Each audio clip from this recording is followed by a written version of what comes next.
Hello guys, welcome to back my channel. কি অবস্থা সবার, কেমন আছেন? নিশ্চয়ই অনেক ভালো আছেন। আমি কিন্তু অনেক অনেক ভালো আছি। প্রতিবারের মতো নিয়ে চলে এলাম নতুন আরও একটি টেক ভিডিও। তো বন্ধুরা, অনেকের প্রশ্ন হলো যে বিকাশ অ্যাপস ওপেন হচ্ছে না এবং ভেরিফিকেশন কোড আসছে না। তো কিভাবে এই ভেরিফিকেশন কোডটা আসবে এবং অ্যাপসটি ওপেন হবে, তো সেই বিষয়ে আমি আপনাদেরকে দেখাবো আজকের পুরো ভিডিওটা। তো বুঝতেই পারছেন ভিডিওটা খুবই ইন্টারেস্টিং এবং গুরুত্বপূর্ণ হতে চলেছে। তো সর্বপ্রথম আমাদের কি করতে হবে, আমাদের বিকাশ অ্যাপসে চলে যেতে হবে। ঠিক আছে, তো আমি চলে যাচ্ছি আমাদের বিকাশ অ্যাপসে। আপনাদের বিকাশ অ্যাপসে চলে যাবেন। বিকাশ অ্যাপসে যাওয়ার সঙ্গে সঙ্গে আমাদের অ্যাপসটি আমাদের সামনে এভাবে ওপেন হবে। এখানে লক্ষ্য করুন লগইন এন্ড রেজিস্ট্রেশন দুইটি লেখা রয়েছে। তো এর উপরে আমাদের টাচ করতে হবে। ঠিক আছে, লগইন এবং রেজিস্ট্রেশন এর উপরে টাচ করার সঙ্গে সঙ্গে এখানে আমাদের বিকাশ নাম্বারটা দিতে বলবে। যে নাম্বার আমাদের বিকাশ খোলা আছে সেই নাম্বারটা এখানে আপনারা দিয়ে দেবেন। আমি আমার বিকাশ নাম্বারটা দিয়ে দিলাম। বিকাশ নাম্বারটা দেওয়ার সঙ্গে সঙ্গে আমাদের নাম্বারে একটা ভেরিফিকেশন কোড যাবে এবং একটা অ্যালাউ লেখা আসবে। কিন্তু দেখুন এখানে আমাকে 30 সেকেন্ড কাউন্ট করতে দিয়েছে। এখানে 30 সেকেন্ড কাউন্ট হচ্ছে। তো এর মধ্যে আমার বিকাশ অ্যালাউটা চলে আসার কথা 10 সেকেন্ড পরই চলে আসে। তো এখানে দেখুন যে আমার এখানে একটা নোটিফিকেশন এলো, এটা মেসেজ আকারে, কিন্তু আমার এখানে অ্যালাউ লেখাটা এলো না। ঠিক আছে, তো এই অ্যালাউ লেখাটা না আসার কারণে আমি বিকাশ অ্যাপসের মধ্যে প্রবেশ করতেও পারছি না এবং এখানে 6 ডিজিটের একটি যে পিনকোড আসবে সেটা অটোমেটিক এখানে বসে যাবে, সেটা হচ্ছে না এবং অ্যালাউ লেখাটা আসছে না। তো এই প্রবলেমটা কিভাবে সলভ করবেন সেই বিষয়ে আজকের পুরো ভিডিওটা। তো এখানে দেখুন কোনো নাম্বার আমার এলো না।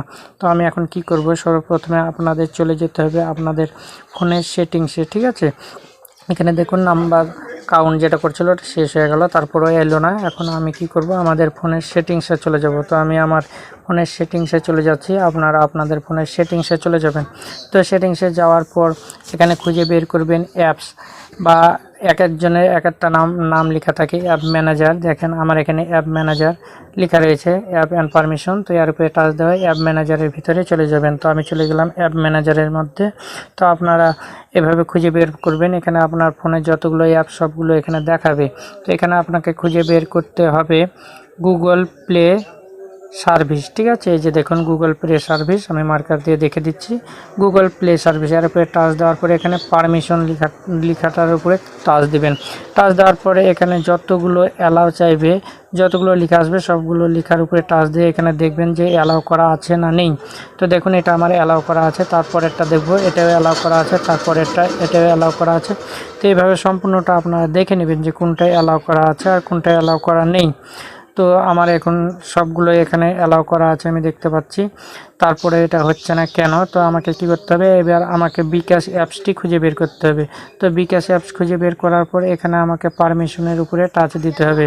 দেওয়ার পরে এখানে সবগুলো দেখতে হবে যেটি এগুলো অ্যালাউ করা আছে কি নেই।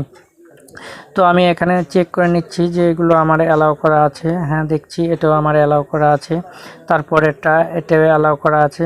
তো এইভাবে আপনারা দেখে নেবেন যে কোনগুলো অ্যালাউ বন্ধ করা আছে নেই। তারপর আবার আপনি বিকাশ অ্যাপসে গিয়ে চেষ্টা করবেন যে এটা হয়ে যেতে পারে। যদি তারপরও না হয় তাহলে আপনারা কি করবেন, যে আপনাদের ফোনের যে সিম কার্ডটি রয়েছে সেটি কোন চেম্বারে রয়েছে, 1 2 3 4 মানে ফোনের একাধিক রকম থাকে, তাই না, অনেকগুলো চেম্বার থাকে। তো প্রথম চেম্বারে আপনি সিমটা লাগানোর চেষ্টা করবেন এবং তারপরে যদি